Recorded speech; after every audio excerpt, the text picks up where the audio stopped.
Татарстане подтверждено 2 случая смерти от коронавируса. 11 июля скончался 38-летний житель Набережных Челнов. 10 дней врачи боролись за его жизнь, но спасти не смогли.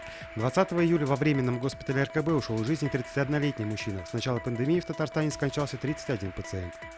13-летний мальчик утонул в реке Вятка у города Мамадыш. Накануне он ушел купаться в необорудованное для этого место и пропал. Спасатели всю ночь искали подростка. Его тело обнаружили сегодня утром на глубине 2,5 метра и в 300 метрах от берега.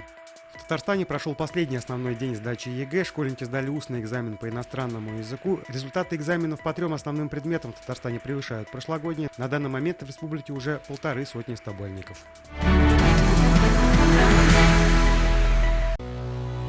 Наша рука помощи вашему бизнесу. Антикризисные предложения. Телефон 843 5 705 100.